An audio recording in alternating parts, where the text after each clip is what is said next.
Hello, and welcome to Crafting a Revolution. I'm your co-host, Katie Thompson. Here we share interviews with female and non-binary makers of all kinds from all over the world. I'm also the creator of Pen and Chisel, a monthly digital journal for woodworkers, makers, and artisans. You can follow us on Instagram at @penandchisel_ to check out more and subscribe. Today, our guest for Crafting a Revolution is Pam Robinson. Pam is a jewelry artisan from Chicago, Illinois, and to put it simply, her work is breathtaking. There aren't many words to describe how beautiful her work is. Pam is also the education director for the Furniture Society and spends many hours selflessly keeping myself and our wonderful community humming along. Beyond her talents, Pam is also an incredibly kind person who always has something nice to say and can sure find a way to put a smile on your face. I'm delighted to share Pam's story and her work with you. And full warning, you may walk away from this podcast with a warm and fuzzy feeling. If you're not familiar with that, don't worry, it's a good thing. But first, I'd like to make a huge shout out to our patrons on Patreon. Thank you to Lee at Lee Runyon, Annette at 513 Woodworks, Women of Woodworking, and Katie Thompson, yours truly, Kevin at Lefty's Woodshop, Christy at Twisted Vine, Jeremy at Jeremy Speck, Sammy at Go Samalee, Rachel at Moody Makes, Bonnie at Tool Mom Bonnie and toolmomstore.com, Laura at Oakley Soap Company, Brandy at Studio Ave, Lee at The Rainbow Carver, Ellen at Little Bear Furniture, and Ethan at Ethan Carter Designs. If you'd like to be a Patreon, hop on over there, contribute just a few bucks a month to help us keep this podcast going and sharing these important stories. Now, let's get to our interview with Pam. Well, thank you so much for joining us today, Pam. I've been waiting for this interview for a long, long time. Those that don't know you should. You are such a lifesaver. Definitely saved my butt, like on a daily basis. Just an amazing artist, amazing human. Thank you so much for joining us today. Oh, it's my pleasure. Thanks for asking. I was like, why does she want to interview me? But I'm happy to share my story and what I do and why I do it. So yeah. So you play such a pivotal role in, our craft industry at large here, but you're one of those people that I feel like are kind of like working in the background, working in your studio, working in the shop. And I'm always kind of looking like, all right, who's being quiet, because I know they have the most to say. So but so why don't we go ahead and get started and just tell us a little bit about yourself and your work. Okay. All right. My name is Pam Robinson. I am a native Chicagoan, born and raised in the city, actually in the city. I did move away a little bit. I went to the Art Institute I went in as a painter and came out as a sculptor. And then I went out to, and I fell in love. I got to know metals. It was really in high school, actually. I did live down in Florida for a few years in my formative years, and there was all this equipment up on the shelf. And I was like, what is all that? And there was an enameling kiln and some jewelry equipment. And I'm like, well, how do we get to use that?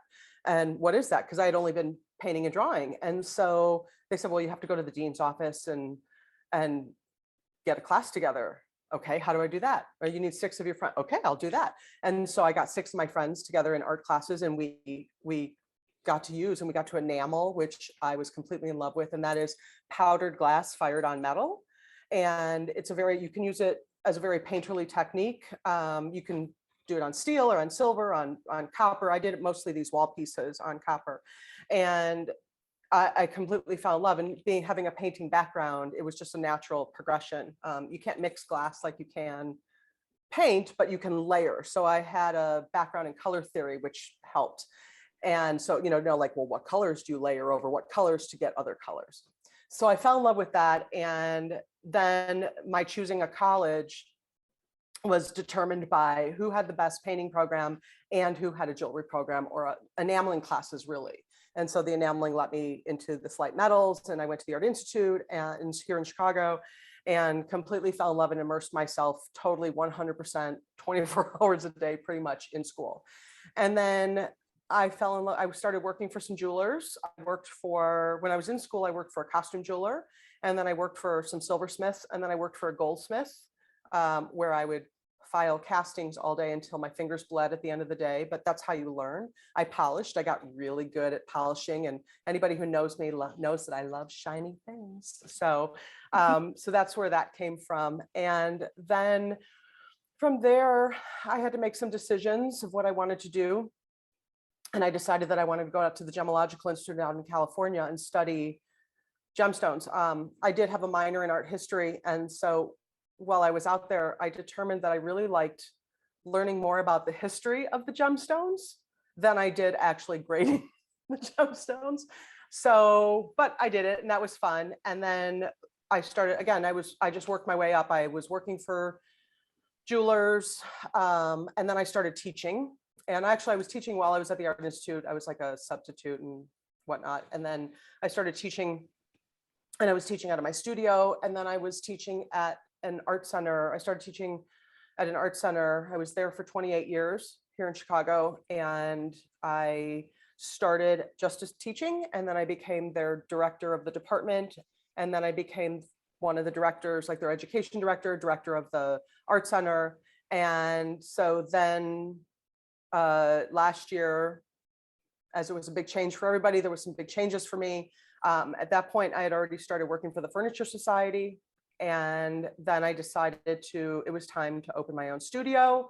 And that's where we are now at Garnet Studios. And so I have my own studio here where I have rentals and bench spaces for teaching. And I have my own space and trying to get a little of my work done. So that is not the elevator pitch of my life, but it is the progression from how I started to where I am now. So the synopsis, sort of. Wow. And what I mean, it's fascinating to me because I'm like, right, there's like a dozen things I want to ask about just off of that last, 5 minutes. But thank you for sharing in there. It sounds like you've been just a creative person your whole life. But then also I love that you talked about falling in love with the history of gemstones more so than doing it. I can definitely relate to that. I like history stories, the culture of things. So no surprise that you're now working for the Furniture Society as well, doing, amazing work, education, all the programming that you do there too. You seem to be as talented of an artist as you are. Like you seem very much, you seem very passionate about the administrative side of things, which is rare to find, I think, in creative people. Yeah, there's always that stigma of, they say that those who do, or what is it, those who teach can't make. It's not true. I think that you have that person, and there's a lot out there, and then there's a lot that aren't, but that who make and learn and always want to learn and want to share their passion. And I'm one of those people. I think that it's important to educate anybody in what I do, right? And how I got here, and that it wasn't handed to me. I worked very hard to get where I am today, and that anybody can do it. I've taught 8-year-olds how to solder. I've taught 85-year-olds how to solder. Actually, my oldest student was in his early 90s, and he would tinker, but he had been making jewelry for a very, very long time. But I've got kids doing it. And I think if anybody can do it, so it just sometimes takes a little bit longer. But because I love it so much, and I can't imagine doing anything else, right? I mean, maybe another medium and whatnot, but I love experimenting. But I think it's important to share that passion with other people, because how do they know that they don't have it if they don't try it, right?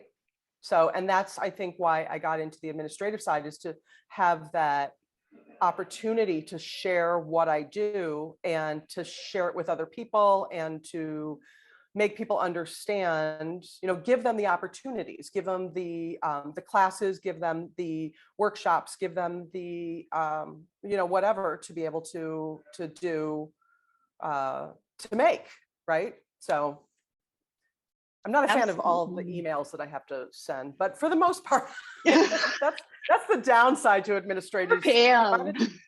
As a maker, it's very hard to sit on the computer and send emails all day. And just as a little side note, everybody's like, oh my God, I'm so tired of Zoom. I love it. I got, the big E branded on my forehead. I am an extrovert. And so being around people is always fun. So at least I get to see people. But I get why it's so tiring. Anyway, that was a little side thing. Sure. No, that's awesome. And so back to the whole, teaching thing, you're absolutely right that it's not, that those that teach can't make. Oftentimes, the instructors have just such a wealth of knowledge. And how do you put a value on that? I don't enjoy that aspect, that, kind of competition thing that people try to put on there sometimes. Right. But you're right. It seems like there's, either some sort of social practice or teaching.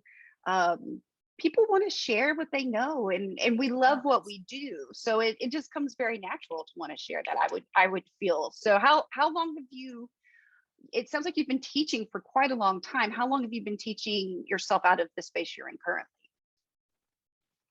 In this space, so I've been in this space for a year now, and I have been teaching for about 6 months or so here. It took me a while to get everything together, and then so I've started with one class, and really it's a lot of students that I had that were at the intermediate to advanced level or beyond advanced level, and so really it's guided time. And then after the new year, sometime in January, I'll have 3 classes, and I have 4 benches so that people can come and work, and they can rent bench time. They can, have guided studio time.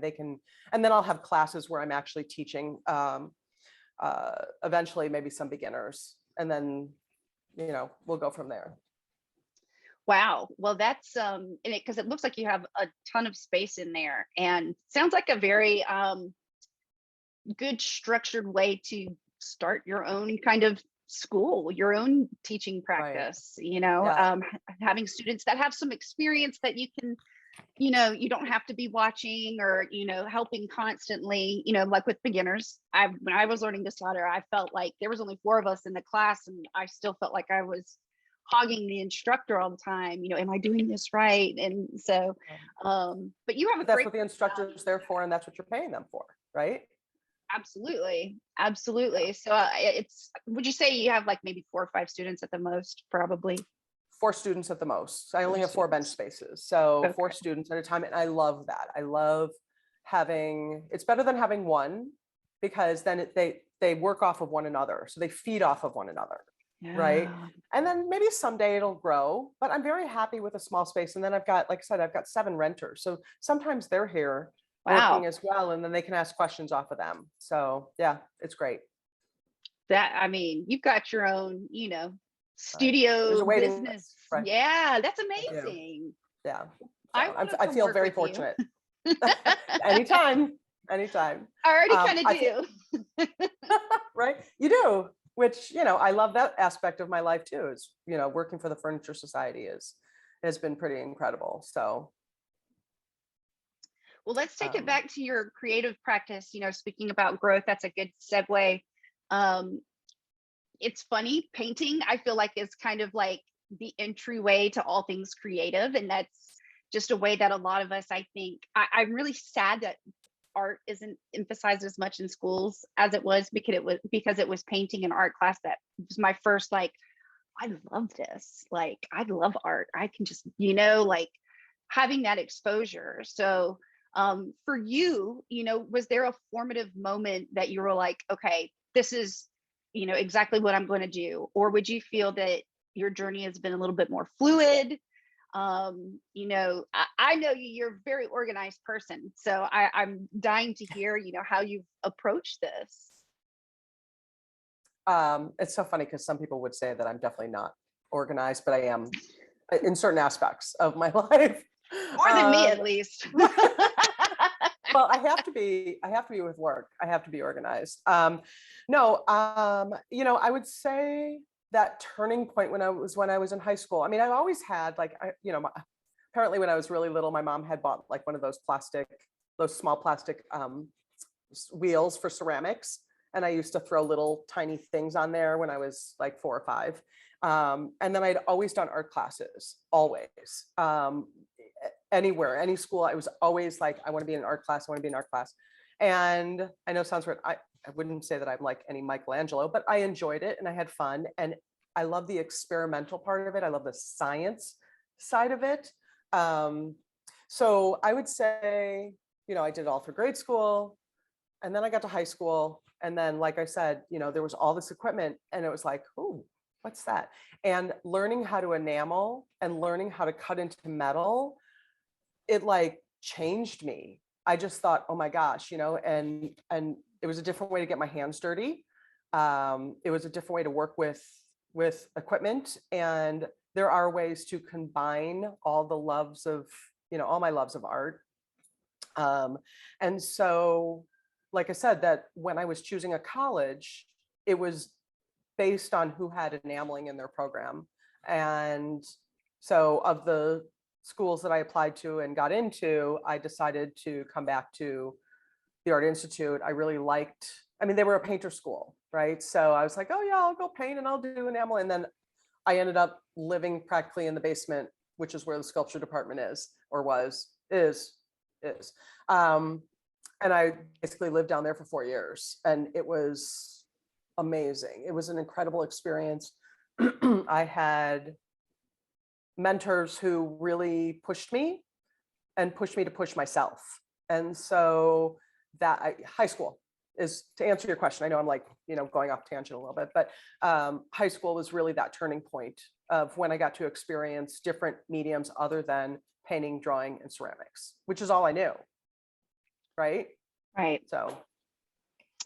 Yeah, you're right. And that exposure, I think that's what drives all of us that especially work in arts education and, things like that, is just getting that exposure. That's even just here, in South Carolina, and exposing my kids and things to different things. I just think about the children out there that they would never know, because no one's taken the time to say, hey, let's learn painting, or let's learn this, or, just that exposure is so crucial. And like we've said, like it leads to so much more. It can be such a lifelong path full of discovery that it doesn't have to just, it's kind of just opening the door. Right. And I will add to that I had a friend who used to teach in underserved neighborhoods, and she was a reading specialist. And it was very important to her that the kids in these areas learn how to read, and we did ballroom dancing with them. But one of the things is that I used to go in and I'd volunteer, and we would do enameling, and I'd schlep my kiln. And anybody who knows that like understands, I would schlep my kiln and my enamels, and we would do wire wrapping. And I had a friend who had a bead store, and they would donate beads, and I would do this with the kids, and they loved it, right? Because they didn't have art, really. They got to draw themselves, but they didn't understand other aspects, that there was more, right? And so that is really, really important to me. And so I hope to do more of that someday. Right now, we're working on it. So we're getting there. Oh, well, that's awesome. So let's transition a little bit. I would love to hear more about your passion for gemstones, especially history. How did you get sucked in there? Oh my God, they're small and shiny and sparkly, and I love them. And I don't know. Actually, it's not even so much the I love the sapphires and amethysts and rubies and diamonds, and I actually like the colored stones even more. The different colors of garnets, and that there's just a spectrum of colors. But what was even more interesting is these jaspers and agates and other stones that have different colors to them. There's so many different variations and where they come from across the country and across the world. And I would have stone dealers come in and to sell their wares, and they were the cutters or the sellers. And they would just, the more I saw, the more excited I got. Right. And so also being at GIA, like I said, at the end of every day, you'd be sitting all day and you're grading these teeny tiny 1.1 millimeter smaller than 1 millimeter diamonds or gemstones. And it's like, and then we would, like, every day there would be something on the screen and they would talk about some famous piece. And I'm like,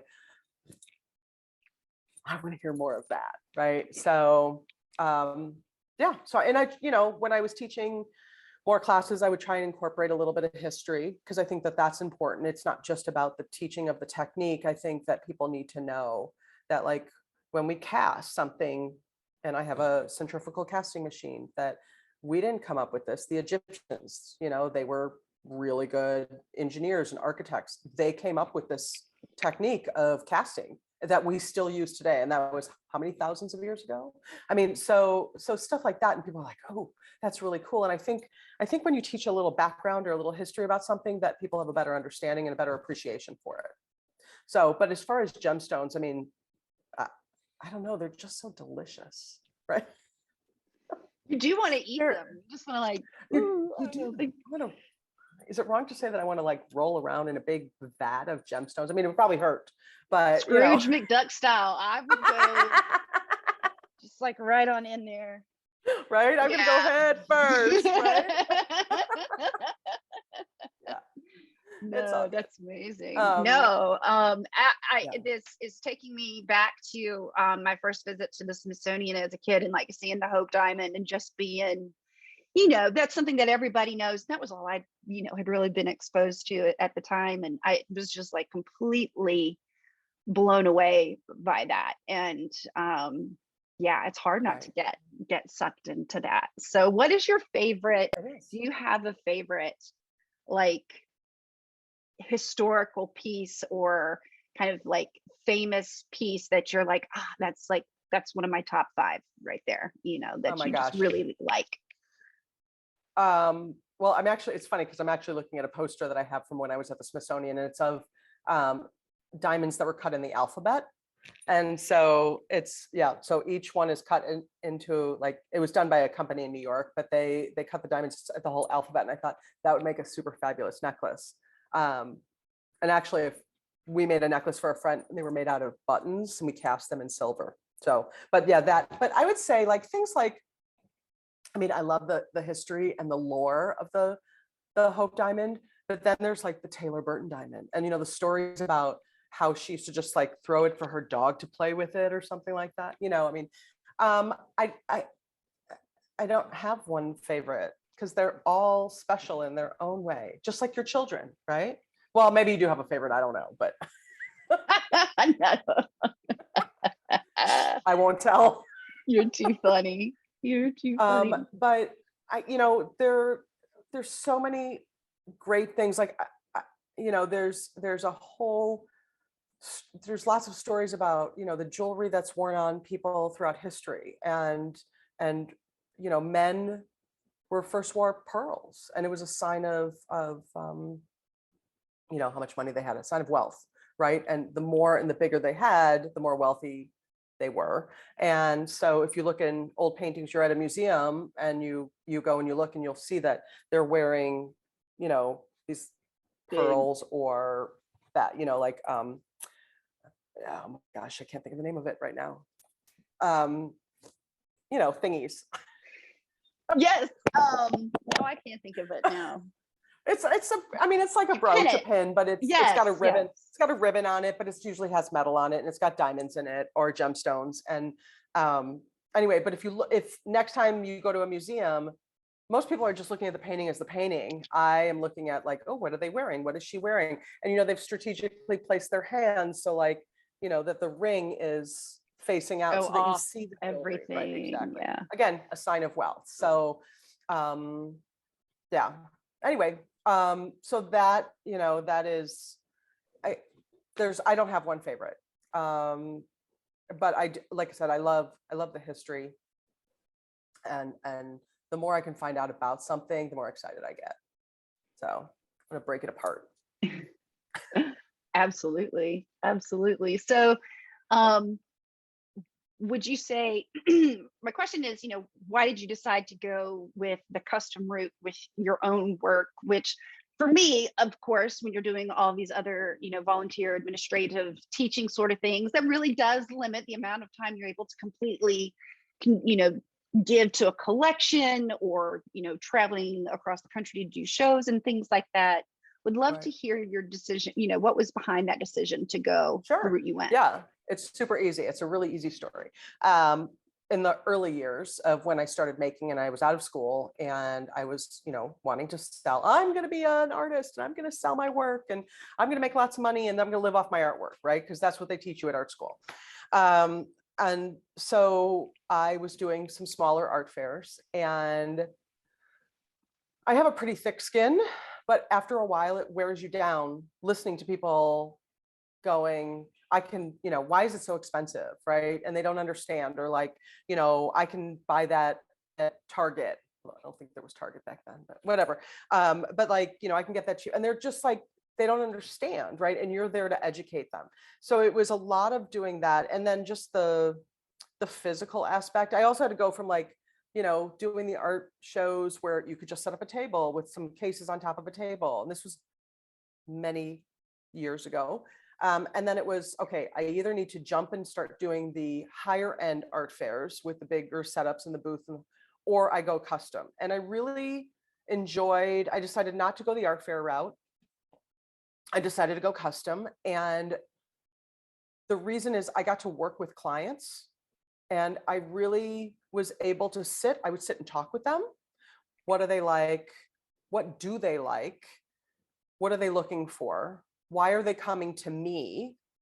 And how can I make them something that they're going to love for the rest of their life, right? Whether it is taking their grandmother's old diamond, or someone is buying an engagement ring, or I'm making commitment rings, or whatever, right? So it was working with the client, and that made me really happy.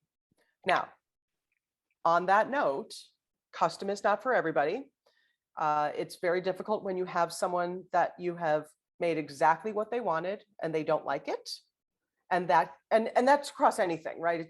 I'm not. Yeah, oh yeah, we've had that with furniture. I mean, it's crushing in a special way. It is. You've made me exactly what I asked for, but I don't like it. Take it back. I want my money back. No.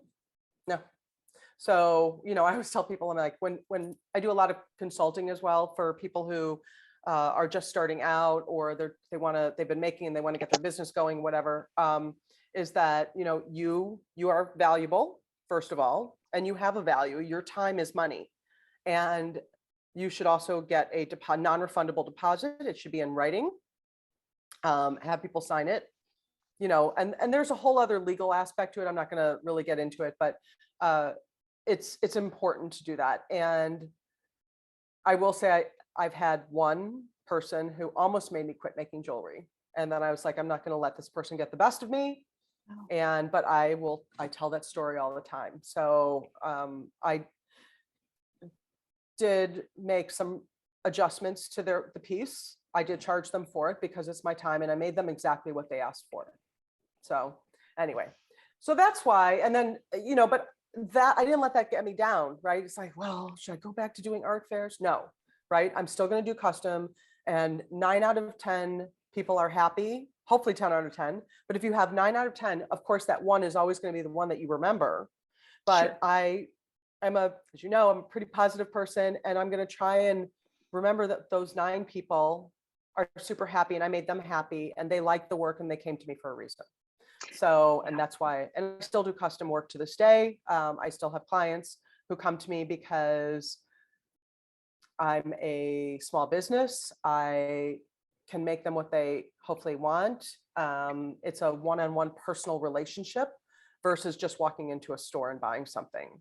So, I mean, I can get them that if that's what they want, but the whole reason they're coming to me is because I'm going to make them something special. And hopefully every time they look it down, they've designed it and we've worked together on it. So it has even more meaning than let's say using a family heirlooms or something to melt down the gold and reuse the diamonds or gemstones or whatever they're using. So. Right. No, I love that. And it's such an interesting conversation. Coming from the furniture side of things, I could absolutely, I mean, what great advice to just even be sharing here on the podcast for anybody, whether you're going to be a jeweler, a furniture maker, metalsmith, what have you. And especially I would think in your situation, it's so important to protect yourself as a maker. We want to believe the best in everyone. We are here because we love what we do. It's a positive thing. And like you just described, we want to share that. And there's always, like you said, there's always going to be one person that really sticks out in your mind. But I really appreciate you being so honest about that. Because I can only imagine, coming from a woodworking side, like, okay, you have your materials, but really, it's your time and effort that you're really pouring into that.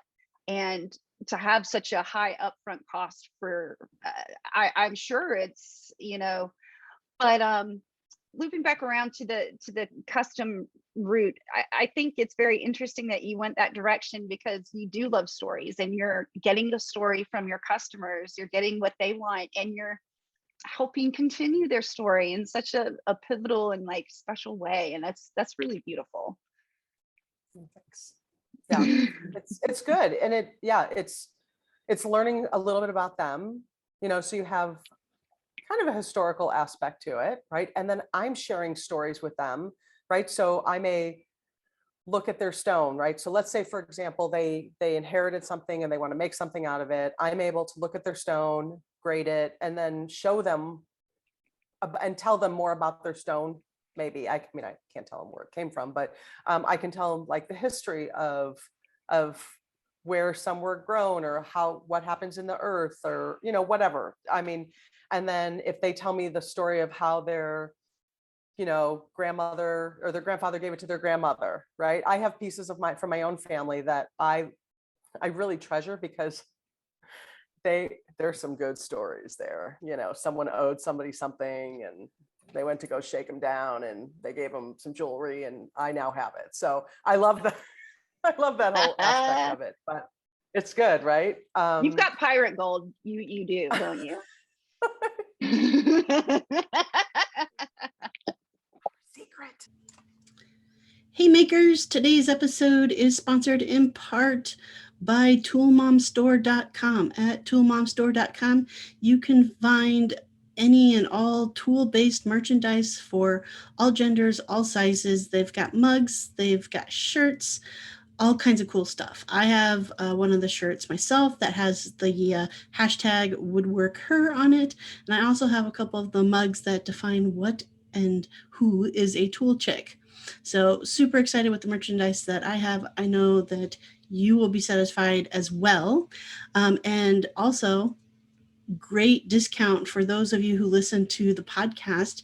At checkout, if you enter the code MAKERMOM, you will get a 20% discount off any of the merchandise that you buy. So that's just toolmomstore.com. All right, let's head back into the action. So, but anyway, yeah. So it's yeah, I love hearing their stories, and in doing so, I think can help me create a piece. It's not everybody understands how, like, an artist will understand, somebody starts talking about something, you have the visual in your head, right? And somebody tells a story, you're watching a movie, right? Or you're an audiobook, right? And I know for me, so they start talking about it and they're giving me the history of what, like the background, I'm visualizing like while I'm there. So when I have a client who's telling me about the piece that they want to take it apart, we're going to melt down and reuse and recycle the material, the gold or the silver or whatever it is. And then we're going to reuse the stones, and they're telling me how I love the history. And I'm like, well, and that aids in the design, right? Because maybe the stones, okay, this is going to sound weird, but the stones tell me where they want to be. Right. So they don't actually talk to me, but there's just a I don't know. It's hard to describe, and I think many artists will understand this. It's you just know, right? It's Yeah. just part of the story. So yeah. Absolutely. No, you, and looking at a stone, I totally get it, because I could say, yep, that's, it needs to be set this way or this way to make it look as beautiful as possible. And I totally feel you. I hear you on that one. No. I mean, I would imagine that people I would imagine that like people in the wood world, they look at the grain on the wood, right? And absolutely. that will tell you like, okay, I want to be this way, I want to be this way, cut me this way, attach me here, make me into this, stain me, whatever it's going to be. Like, you look at it, and I hear this all the time being in that world as well, is that, they're like the tree, I saw a tree, or I saw this piece of wood and I just knew I had to have it. It's the same thing, right? It's just a different material. So absolutely. And I think it is so important to listen to your material no matter what it is, because thank you for framing it that way, because I can tell when someone clearly had a design in mind rather than trying to design around a piece of wood or lumber. And not that it's bad or anything, but sometimes you can feel that disjointedness in the material versus the design. So yeah, it's very interesting to hear that can transcend mediums. it does. So it definitely does. So moving into furniture now, how did you get involved in the Furniture Society? Snuck my way in. Right. So I was on the board of the Society of North American Goldsmiths, otherwise known as SNAG. And we were looking for a new education director, and someone that we work with, who's my very dear friend, knew Monica Hampton, who is our executive director for the Furniture Society and an amazing person. But Monica started working at SNAG, and my job on the board was to plan conferences. And it was my full-time free job. And it was a lot of hours. And Monica and I just meshed really well, and we worked really well. And we put together 3 conferences. I don't know. I did it for like 4 years. And so, and then she left SNAG. And then, what was it, back in 2019, I had also gotten off the board and was doing it. Now I'm on the board of the Women's Jewelers Association. But so she started working for the Furniture Society when there was a different executive director, and she was in the education. Anyway, so things shifted, and they were looking for someone who could be a little bit more permanent. I was looking for some part-time work, and I was like, it just timing matched really well. And again, we've worked really well together. So she called me, we talked about it. I guess whatever they did, with the board. And then next thing I know, September 2019, I'm starting to work for the Furniture Society, and I loved it. And here I am. So 2 years later, 2 years later. And then hopefully we'll have the conference next year. No. But yeah, but we work really well together, and we work really close. We have a lot of the same ideas. We bounce things off of one another.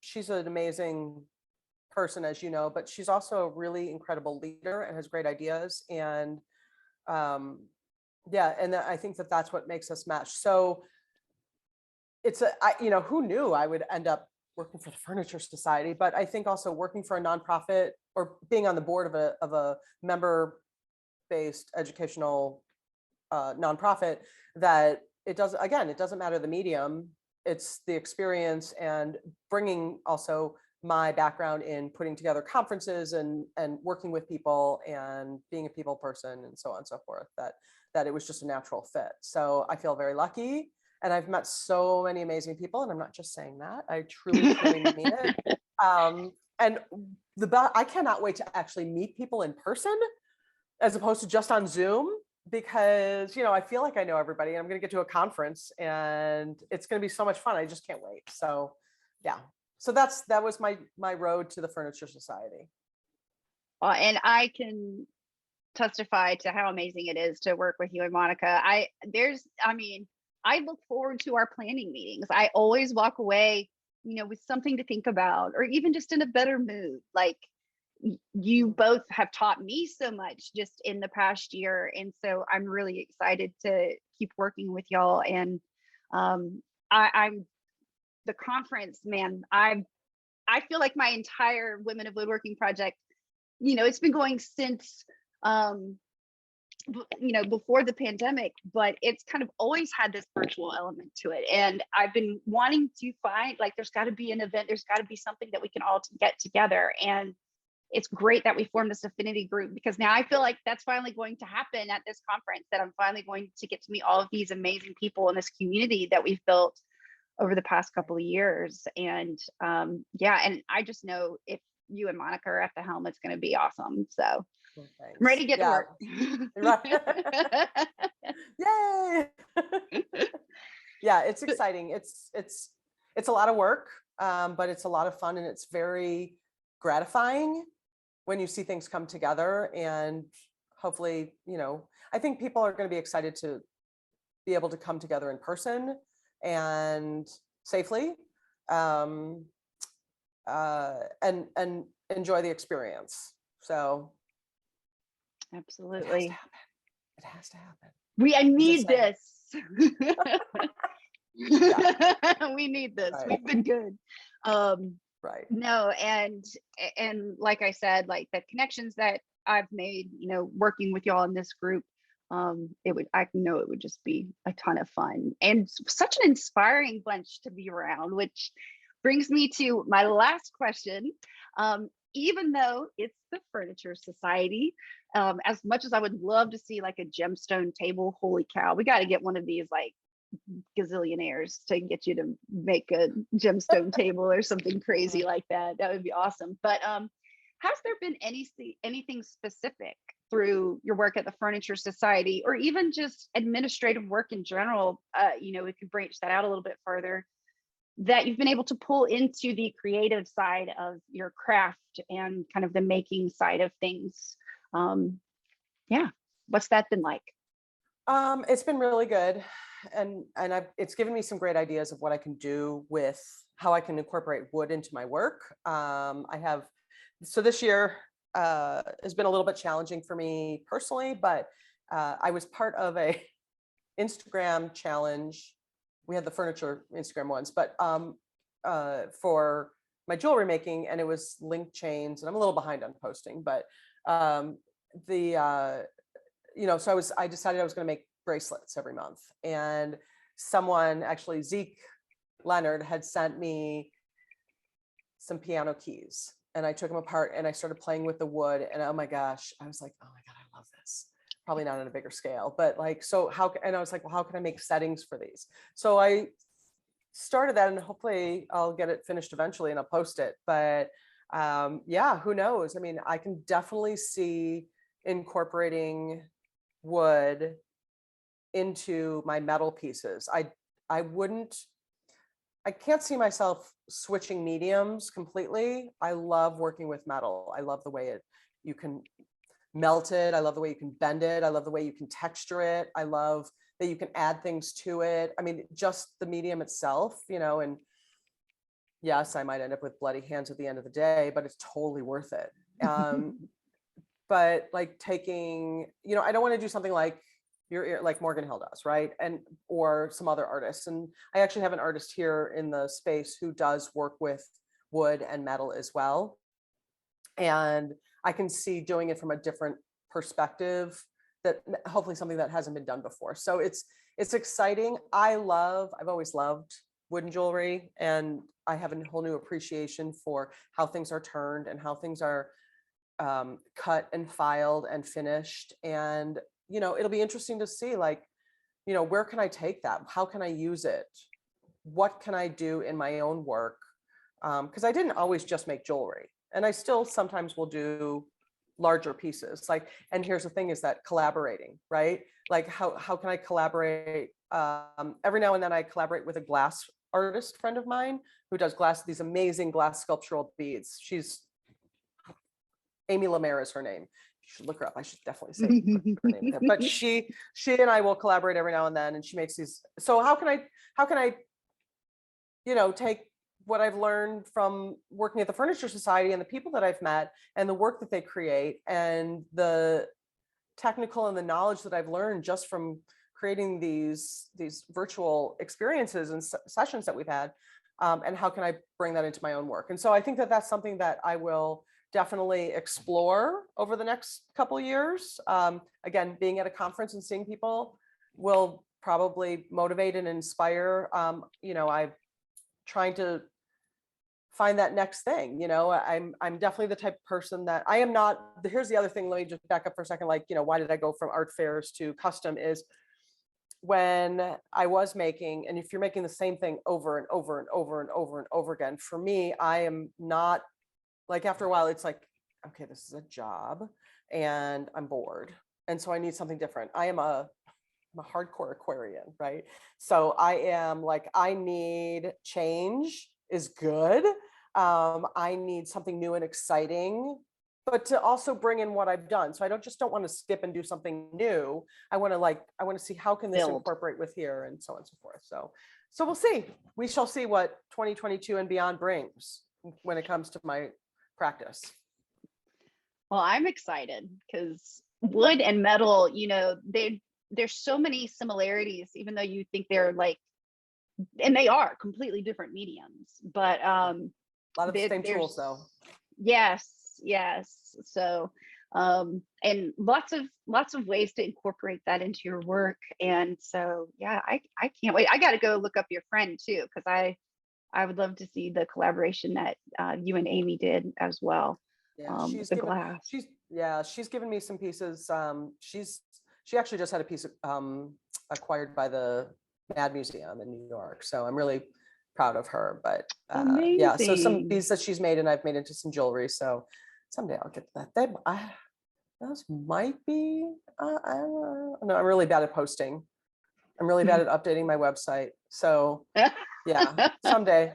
Okay, that'll be my 2022. I don't make resolutions, but maybe that'll be my 2022 goal, is to update everything, start posting again, and put myself out there, because I'm really bad at it. You're sending too many emails. That's what you're doing. Sending too many emails. You're drowning in emails. Right. Did you hear that, Monica? I'm sending too many emails. Oh, she's gonna kill me on Monday. Anyway. Yeah. So there's that. That's what I hope to. I love it. I don't know. It's fun. And again, the people are super nice. Metalsmiths and woodworkers they're different. They're definitely different, but there's a lot of similarities. And like I said, the tools, right? Yeah. When Aspen, was showing all those tools, and I was like, oh, drooling, right? For her toolbox project. I'm like, oh yeah, I could use that. I've got tools here people could use. So, Awesome. Anyway. Yeah. The tool envy. Sometimes you like see a tool and you're like, I don't know what I need that for, but I just want to use it. Exactly. Well, and here's the thing. I don't know about you. Like, I have a lot of tools and I've been given a lot of tools, and I have some tools that I'll never use because they have sentimental value and they're very old, and they came from these incredible collections that have to do with Chicago metalsmithing history and so on and so forth. But I use the same tools. Like, I have lots of them, and I might have a job where I'm so glad I have that other tool, but then I'll use it once during however many, years. But I'm glad I have it because I might need it, but I use the same ones. And I don't know if like you or your husband or other woodworkers, like, do you use the same planer? Do you use the same chisel? Do you use the same tool? Like, I don't know. So I think a lot of us are similar in that aspect. Yeah, absolutely. Like, we definitely have our favorite tools. You obviously always want to have the tool that you need for the job, like you described. Like, I'm really glad that you have that. But we do tend to reach, for the same. I've at least to reach for the same chisel or the same mallet, or things that are familiar. So while it is fun to like do different things and have variety, yeah, you definitely form that connection, like me, like I have super bonded to this really old crappy Stanley chisel that, Joe had floating around the shop, and it's mine now. It's mine. I don't know why, but you're just like, that's mine. You bond. Right. I have that way with hammers, right? Or I I have, can see that. they fit really nicely in your hand, or they're worn down so that Oh, right. And then I have specific stone setting tools when I'm setting, and I love to tube set stones, and I love to make settings and bezel. I love, I don't know, I just love it. and doing that fine detail, probably Right. really important to have the right tool. Right. And there's stones that may never set. I just like having them. They're just pretty. Every now and then you take them out, you roll them around between your thumb and your forefinger, and just play with them a Make you little bit. And happy. then you put them back in their, you're right, you put them back in their little package, and they go back to sleep. So sound like I'm crazy, but it's true. So And no, because I'm thinking about the racks of whole trees we have out in it's like, right, no, I get it. You just get drawn to right, that material, and sometimes it's just leaving it alone is just enough to keep you going and right. put right. it back how it was. How lovely. And if I can share that little bit of crazy of myself with someone else, hopefully they'll find that same love. It might not be for the same item, but that they have found a love for making, right? So, Really. and again, I'm sharing, like, why do you like that gemstone? Why do you like working in 18 karat gold versus 14 karat gold, right? Why do you like working in this material? Why do you like that hammer? So if you share those things with other people, there's no secrets, right? Right. So in the early, people used to be like, I can't, like, I spent all this time developing this. Like, I get it, right? But there's no secrets, right? Everything came from somewhere. And so you have to share that to let it live on, right? And let people find their own voice using that technique, using that tool, whatever it ends up being. And hopefully they will love it as much as you do. So bringing Absolutely. it full circle. Yes. It's all about that feeling, that joy that you get from making, whether it's cutting metal or, cutting wood. It just emphasizes how important it is that we find that thing that really sparks something inside of us. So, Right. pun intended. Yes, my torches are back there too. There So you yes. go. Fire. Well, Does that make me a this pyromaniac? I don't know. So yeah, I don't know. I just love, I feel very fortunate. I am very lucky that it took me a long time to get here, but I'm at this point in my life where I can do what I love, right? I mean, I have this other job working for someone that I really enjoy working for, and a group of people that are amazing and I'm getting to know better, and they're so much fun. But that I still can come here and make and play or sit and look around or draw or do whatever I want. I've got this amazing space that I share with other people, and I feel very, very fortunate. I know how lucky I am every day. I know how lucky I am. So that I can have this, and that I can pass it along to someone else. So. absolutely. And sharing your experiences might help some of us that are just getting into it say, okay, like this can be done. This can be done, because there's a lot of moments everybody feels, am I doing the right thing? Should I keep going? And Pam is a perfect example of, when you don't give up, you can accomplish great things. And I'm just continually impressed by what you can do in a day, how many emails you can send in a day, especially, but like on top of all, you just, I'm not sure how you would and Monica both quite do it, but thank you for sharing, any of your knowledge with me, and sharing community with us here. And thank you so much for coming on the podcast as well. When I knew I was, all right, now I can talk about any craft, I'm getting Pam in here. Yay! No, this was fun. And when you asked me, thank you again. When you asked me, I was like, okay. I mean, again, it's all about, I'm happy to share what I do and what my knowledge is. And I've really, like, only in the past year really kind of gotten into podcasts, as a lot of people have. And so I love the craft ones, and we try and share those. Actually, I don't know, maybe in next week's email, I'll put them in, but it's fun to listen to how other people, make and what inspires them and what they like to do and how they share their knowledge and why they make what they do. Right. So it's fun. So I was excited when you asked, because I'm like, on one level, it was like, why me? And then on the other level, it was like, well, I get to share a little bit of me with a lot of other people who don't know me. So that's good. And that's what I like to do. So yeah. So there it is. Amazing. So fun. Well, how can people get in touch with you, see more of your work? Give us the deets. So, right. So as I said before, I'm going to work really hard to get stuff up and running. I do have some things on my Instagram page, which is Rhodolite, and I spell it differently than, so Rhodolite is actually a shade of a garnet, and I spell it RHODALITE. I did that specifically. So it's Rhodolite 44 is my Instagram. I also have one for Garnet Studios, which is the studio here. It's Garnet __ studios. I will do my best. I think there's only 3 posts there. And then I had a little, social media meltdown, but we're going to work hard on that. I do have a website, Pam Robinson Design. You got to search deep for it. That has some old pieces that I made, some kinetic pieces, some of my bigger pieces.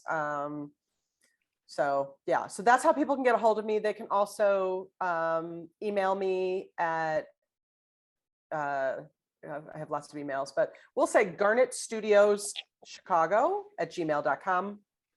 And, or they can also get a hold of me at the Furniture Society. They go to the furnsoc.org, FURNSOC.org website and go to the staff page. You can email me directly from there as well. And then I'll hook you over to my private emails and whatnot. So am I supposed to be promoting myself through the Furniture Society? I don't know. So You can. Both. It's both. but that's the easiest way. They can, like I said, they can go on Instagram and or try finding, the website. So I do actually have a Facebook business page, which is Pam Robinson Design. That has not been updated. So yes, a little slap for not, but I'll get there. It's a lot. As most of my maker friends know, that especially now that posting and trying to promote yourself on social media is just as much of a job as it is the making aspect. And where do you find that balance? And right now, social media, for me, social media has taken a little backseat to trying to get my business up, trying to get students in here, trying to start making, trying to find that balance, which is really can be very challenging between work and trying to have a little bit of a life and enjoy. We're going into my favorite season in Chicago, which most people don't like, but I was born in a blizzard, so I feel like I was bred for this. Yeah, that 27-inch blizzard. I'm not going to date myself, but some of you will know what it was. But, so I love the whole fall and winter. So I'm excited to get out and do things and then be in the studio and watch the snowfall. I'm battling on. So anyway, Yeah. that's how people can get a hold of me. No, Or come to Chicago and come wonderful. visit. Come visit me in Chicago. There's lots to do in the winter here. I was going to say, we've had to have crossed paths before at the One of a Kind show. Yeah. December in Chicago. I mean, it's just so special and snowy and lights twinkling, and everybody in Chicago is just so nice and friendly. And it has always felt like a second home. So as soon as I can get back up there, I will come up there and we will hang out. So Please do.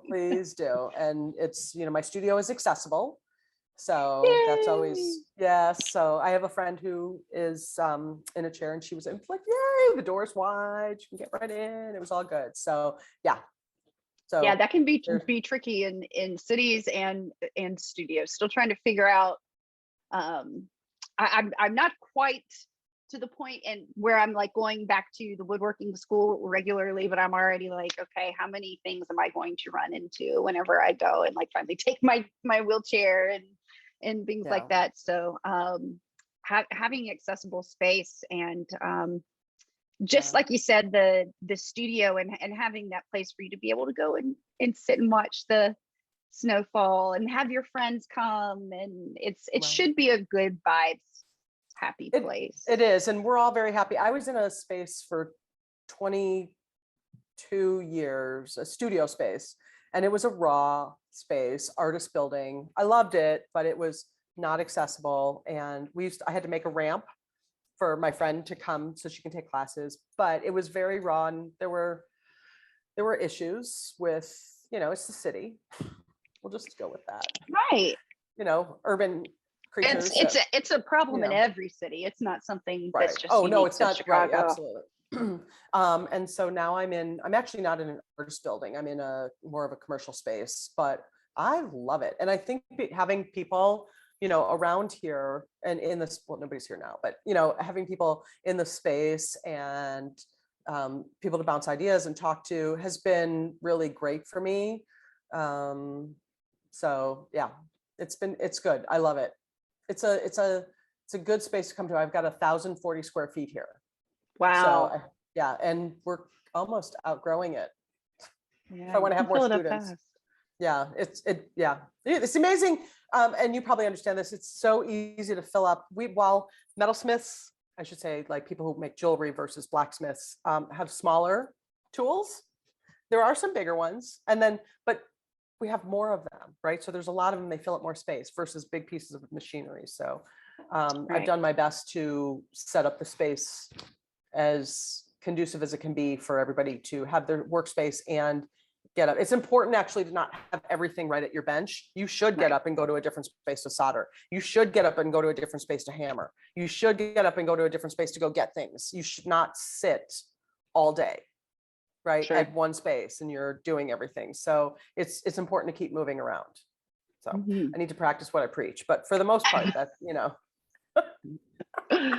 Oh, so well, anyway. Pam, this was wonderful. Thank you so much. I can't wait to share this with the world and share more of Pam, but not too much.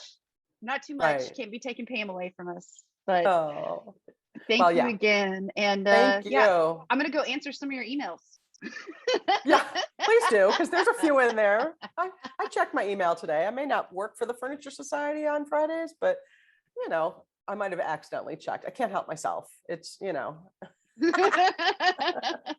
all right. Well, thank you so much, Katie, for the opportunity. And I can't wait to reciprocate and talk to you. So, but anyway, this has been really great. Thank you so much for yeah, this has been fun. And I know we could probably talk for like another 5 hours, but we don't have the time. So anyway, all right. Thank you. Wonderful. Thank you, Pam. All right. Have a great weekend. You too. All right, that was our interview with the amazing Pam Robinson. I will include the links on where to follow Pam and the Furniture Society in the show notes for today's episode. If you don't know where to find the show notes, check out the podcast app you're listening on. In the podcast description, there should be links there, or you can find it in the description box down below on YouTube, or you can head to freemanfurnishings.com/podcast and find this week's episode and past episode and links there too. Be sure to follow along on Instagram at Crafting a Revolution. If you enjoyed today's episode, please be sure to subscribe and follow.